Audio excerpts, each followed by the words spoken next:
Hi everyone, we are coming to the next topic, that is promotion, the last P of 4 P's of marketing.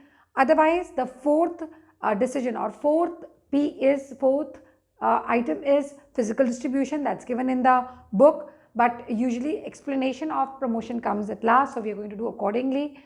We're going to talk about what is promotion mix, and what are the factors affecting promotion. This we've already done when we did 4 P's as well as when we did marketing functions.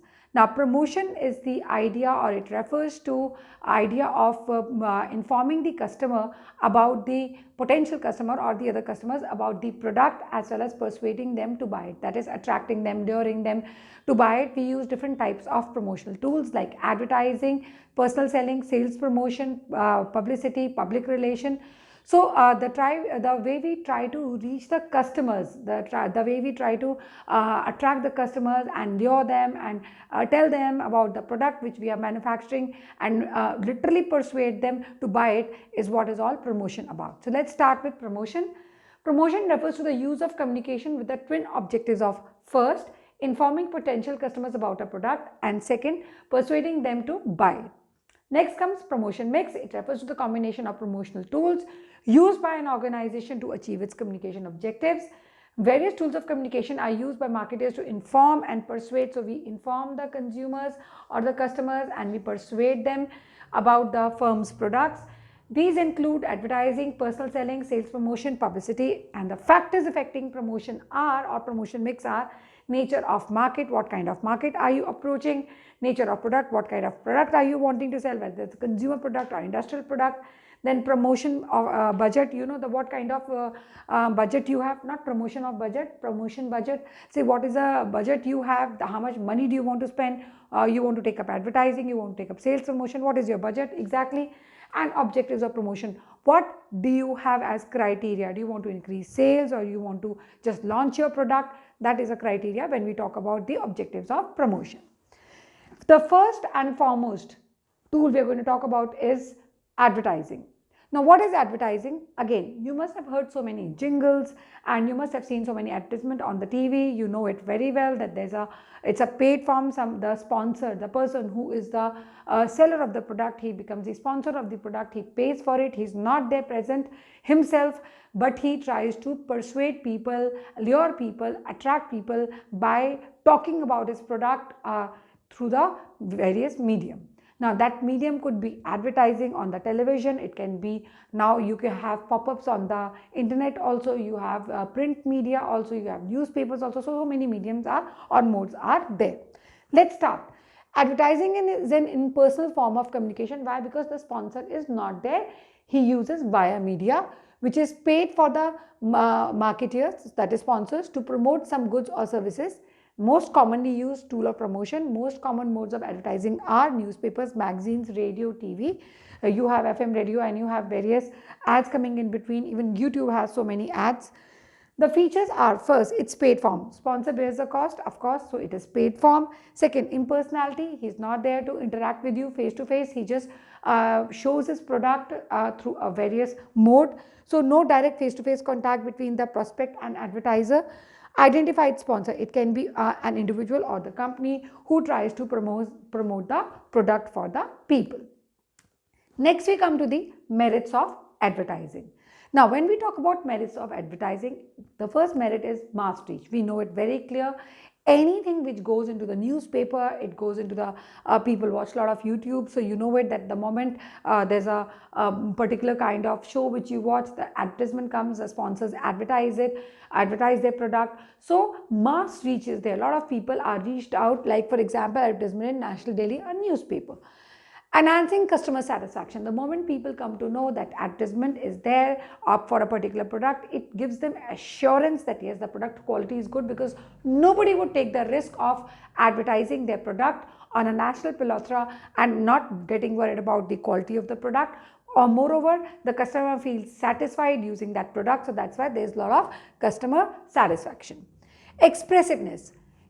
Sometimes if you have seen TV ads, many times what happens is, if you have seen an ad on the television talking about a particular kind of ice cream with chocolate and so lot many other things, that white ice cream, Basically, it is not the ice cream, because ice cream immediately melts. They use paint and they use different things to make it look very expressive, very lucrative. They try to binge on our emotions also. Sometimes they show a very emotional advertisement, like at the time of Raksha Bandhan, they Cadbury people make it sure that they try to prick on the emotions of the brother and sister, so they put advertisements like that. Sometimes they prick on the emotions of mother and a child, and they try to advertise their product accordingly. So that's how they try to capture wife husband relationship and lot many other things. So they try to express through jingles, very lucrative music, and our favorite stars, and people like the product.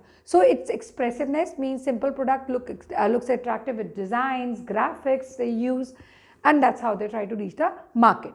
Economy. Of course, advertising is comparatively an economical mode of reaching the people. Why? Because suppose an advertisement comes on a TV. Now that advertisement is seen by many viewers. Many viewers means, like, suppose the cost of the advertisement was 10 lakh. It is actually seen by millions of people, right? If it is in India, of course, the population we have, they all see it, and accordingly thousands and lots of people see the advertisement. So comparatively, if you divide the cost by the number of people who seen the advertisement, the cost comes to be economical. Even in the print media, same thing happens. The way things are advertised, like for example, advertisement in the newspaper, it reaches so many people every day. The cost of advertising goes down, right? So it becomes economical mode, of course, due to wide reach. Limitation of advertising, less forceful. Why? Because there is nobody there as such. See, what happens is, usually whenever an ad comes, we're watching our favorite program, ad comes, what do? We go either to drink water, or we have some chores to finish, we try to wind them off. Why? Because we are not interested in the ad at that time. So it's not like somebody is not forcing things on the other person. The customer is not being forced by, so it's an impersonal form of communication. Lack of feedback. Of course, when the customer is not there, who will provide the feedback? So there is no feedback when we talk about advertising. It is the idiot box speaking, or maybe the print media printing things, or maybe newspaper just informing you, but the reciprocation is not there. Inflexibility. Less flexible, as the message is standardized and not tailor-made. Now it cannot be, when you advertise something, it is fixed criteria. You've paid money for that, you've paid money to that for that particular program. So at that time, for that advertisement, you spend a lot of money.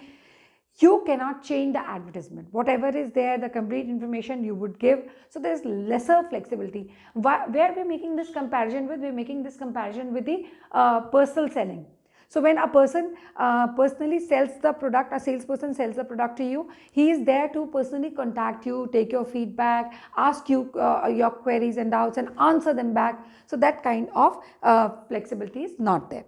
Low effectiveness. As volume is getting expanded, it is getting difficult to make heard to target market. Like I told you, whenever an ad comes, people either put it on mute, or they skip the ad when on YouTube, and there are various ways people try to avoid the advertisements.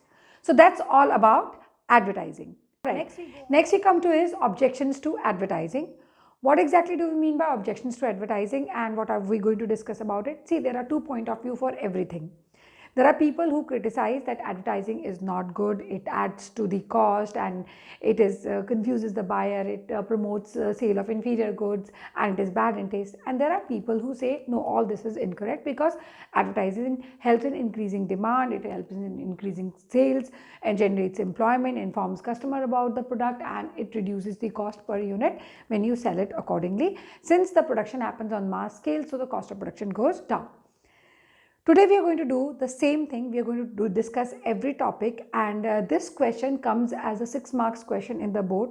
Now, the question comes as, is advertising a social waste? So what you have to do is, you start with the definition of advertising, explain the point of view of opponent and proponent, and then give conclusion. So the definition and conclusion includes half of mark each, and rest 5 points have 1 mark each, with opponent and proponent both explained properly. Let's start with the first one, add to the cost. Now, the opponents, the people who criticize, they say, yes, advertising adds to the cost. They argue that advertisement add to the cost of product, which is ultimately passed on to the customers, because the sponsor or the seller, not exactly the seller, the manufacturer spends on advertising, or the person who's a sponsor of the advertisement spends on advertising, that cost is passed on to the customer.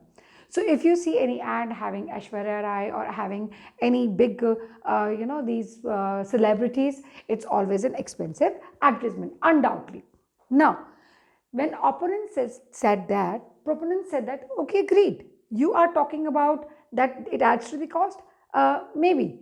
But when you think of the cost divided by the number of viewers who are seeing that advertisement, cost comes down to nothing. So advertisement of a product costs a lot of money, but it helps to increase the demand, leads to increased production, reduces cost of production, therefore per unit cost goes down, and it reaches masses. So when it reaches masses, the cost goes down. Second point we come to is undermine social values. Now, opponent says that advertising undermines social values. It promotes materialism. People feel that whatever they have has become old, depleted, out of fashion, and they want to buy a new thing. And like for example, whenever a new model of a phone is launched, people get clicked immediately by it that they want to sell their old phone and buy the new one. Now, that was what opponent said. Undermines social values and promotes materialism, breeds discontent as people come to know about new product and feel dissatisfied. Some advertisements show new lifestyles which don't find social approval. Yes, there are sometimes social lives like where, reality is that many times you've heard people have sold their kidneys to buy an iPhone. Now, is this a really good idea? I think it's one of the most horrible and worst ideas. Now, opponents say that, but proponents say something else. They say it is not true. Advertisement helps buyers by informing about what product is there in the market. Now, what happens? Final decision to buy or not to buy remains with the customers. You are selling your kidney, you are selling your house, you are doing anything else. Whatever you are selling is your choice, right? Sometimes they may work harder and get motivated to buy the product. So there is no need to sell your kidney. Rather start working more hard and get motivated and to buy a new product. Like for example, if I want to buy a new car, I will get motivated to buy a car. I will not sell things out of my house.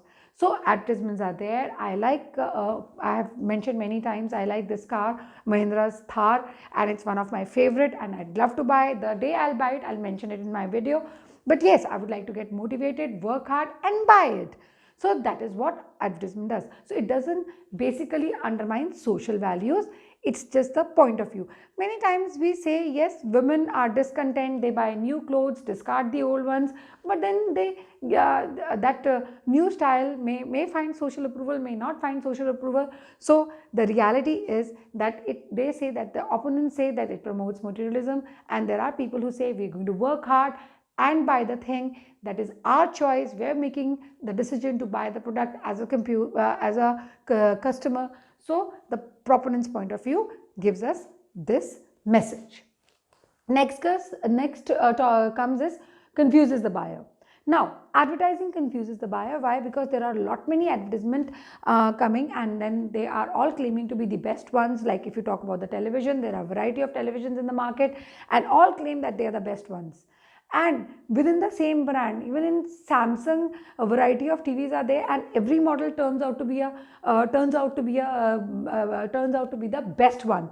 So that again, they say what opponents' point of view says, as so many products are being advertised with similar claims, buyers get confused about whom to be relied on. Now, proponent says, the supporters say, we all are rational human beings, and we make purchase decision of the product based on feature, price and style. I don't want to buy a Maruti Alto. I want to buy Mahindra Thar. That's my choice. There's no confusion about it. There's no confusion out. Maruti is coming out with another car which has a kind of a Jeep, would say, which has it's a 5-seater, and it's different, and it's exactly like they used to have a Gypsy model. That's a better version of Gypsy model. So it's going to be launched by 2022. So in case that comes into the market and I really like it, I might change my mind from Thar to Maruti. So from Mahindra to Maruti. That's again what I'm trying to say is, it is my purchase decision. What features, price, style I like. Buyers get clear information through advertisement. I got this information through advertisements, and of course I would love to buy the car which actually suits my style, feature, price, etc., the kind of thing I want. Next, we're talking about encourages sale of inferior products. Again, the opponents say that the advertisement encourages sale of inferior products. Why? Because whatever they advertise about, they just immediately persuade the customers to buy that particular kind of product. So, advertising does not distinguish between inferior and superior products, persuade people to purchase even inferior products. Proponents say no, inferiority and superiority depends upon the pocket you have. Whatever pocket you have, it depends on that. Your purchasing power decides the quality of product, and that quality decides superiority and inferiority. Alright, in fact, the superiority and inferiority depends upon the quality, which is a relative concept. So for somebody, quality may matter a lot and you may end up buying expensive products. For some people, quality may not matter a lot. That's your choice, what your pocket allows, right? So desired level of quality depends upon the economic status and preferences of customer. Advertisements inform customers buy as it suits them. So moreover, companies cannot make false claims. They will be prosecuted for the same. So you cannot do that in any case. Encourages sale of inferior products. They say no, this is not true. Like we talk about, if somebody says a particular kind of phone is inferior, okay, some Chinese phones are inferior, and they say iPhone is superior, depends on your pocket, man. If you say Samsung is inferior and iPhone is superior, or maybe Samsung is superior, depends on your pocket. There's no inferiority, superiority. That's your choice, your product, what you want to buy. You want to buy the button wala phone, that's your choice. You want to buy the most techno savvy latest iPhone, that's your choice. That depends on you. Next, some advertisements are bad in taste. Opponents say that some advertisements are bad in taste, they spoil relationships, they show things which are not approved by the society. Like for example, there was an ad on Band-Aid where mother-in-law and daughter-in-law fish had a problem. Then there was an ad of Amul Macho, if you remember, that was actually taken away by somebody actually was watching that ad, found it objectionable. They filed a case, and in the Supreme Court, the case was taken up to the Supreme Court, and the Supreme Court actually told the manufacturers to take away that particular kind of ad. So some advertisements are bad in taste. Some advertisements are bad in taste, sometimes show something which is not approved by society, some distort relationships. Also, I am unable to understand till date how Red Bull gives you wings. I have not seen anybody flying. Okay, then second thing, sometimes ads are bad. So X effect. How can women get attracted to somebody who's wearing Axe? I don't even understand. If someone is wearing that kind of deodorant, I don't even realize it. My own aura is enough, right? So opponent's point of view. Now proponent point of view. Of course, this point of view can be safeguarded by law of anybody. Like I gave you example of Amul Macho right now. By developing a proper code of conduct by advertisers for self-regulation, advertisers can have self-regulation as well as the people. They can immediately, the customers, they can, if they feel that something they're not getting their due, they can immediately go and persuade the law to give them the justice. It has happened many times whenever people felt cheated. Like for example, sunflower oil wrote vitamin E in their oil, and somebody got it lab tested, and when on lab test it was found that there was no vitamin E. Again, then the court told those people to actually manufacture goods, manufacture oil with the sunflower oil with vitamin E. And now if you buy the product, you would see on the packet it is written lab tested. So law takes action, it comes into action, and it provides safeguard to the customer. It is for us to be very, very cautious, to be very cautious customer, so that we can buy the right kind of product. Jagrup hone chahiye. We should have Jago, Nagrik Jago thing in our mind. Now, conclusion. What does the conclusion say? Conclusion says that in changing scenario in today's world, when you talk about, of course, when you're talking about the globalization, advertising is considered as an important tool of marketing. Why is it so? It helps a firm in effectively communicating with target market, helps to increase sale, reduce cost per unit. So it is not a social waste. Plus, it provides employment opportunities, generates employment, and there are many benefits. It adds to the economy, sales increase. So there are many things which happen because of advertising. So it's not a social based. Next topic we are going to talk about is personal selling. Hi everyone, the next video is on personal selling. Personal selling is face-to-face interaction between the customer and the buyer, between the customer and the salesperson, not the buyer. Customer and buyer are the same people. So between the salesperson and the buyer or the customer.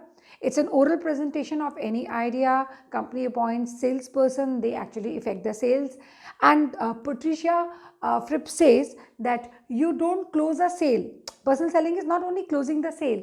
You open a relationship if you want to build a long-term successful enterprise. Undoubtedly, the moment you start with a personal selling point of view, what you're doing is you're building a relationship with your prospective customer. If he's not buying at that time, he may buy some other time, but you have made a relationship and you can go and sell many things at many times. Now, it involves oral presentation of message in form of conversation with one or more prospective customers for the purpose of making sales.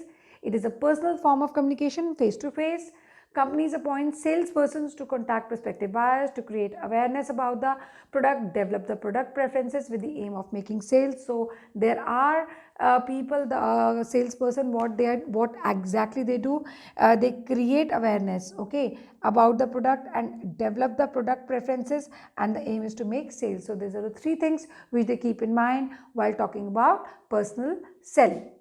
Next, we come to the features of personal selling. It's personal form, face-to-face contact, face-to-face dialogue takes place, involves interactive relationship between buyers and sellers. I remember long time back, my father used to have these salesperson who used to come and sell the products to him. Like once a person came to sell us the vacuum cleaner from Eureka Forbes. So we purchased that, and after some time he had changed his company and he sold us a microwave, and that was from some other company. So that's how things kept on happening.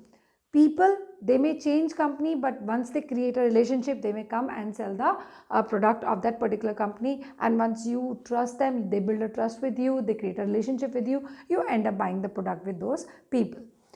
Development of relationship. It allows a salesperson to develop personal relationship with the prospective customers, which helps in making sale. I just gave you the example. Same thing happens. So these are the two features of personal selling. Next comes the merits of personal selling. First one is flexibility. Your presentation can be adjusted as per the customer you have in front of you. So if customer speaks English, you talk in English. He speaks in Hindi, you speak in Hindi. He speaks in Punjabi or any other regional language, the sales can be affected the same way. The sales presentation can be adjusted to fit the specific needs of the individual customer. Direct feedback. Immediately the customer can say yes or no. Usually you convince him to say yes, but immediate feedback is received by the salesperson. So there is a direct face-to-face communication in personal selling. It is possible to take a direct feedback from the customer and to adapt the presentation according to the need of the prospects. Minimum wastage. There is no wastage of time, efforts, money. The wastage of efforts in personal selling can be minimized as company can decide the target customers before making any contact with them. They know who are the prospective buyers. They go, contact, talk to them, convince them. Usually our automobile industry, they actually do a lot of this kind of thing where they use a lot of personal selling in selling their vehicles. So this is about personal selling. Now, difference between personal selling and advertising, standardization and grading, packaging, labeling, all the differences will be covered up in a separate video. Till then, bye-bye.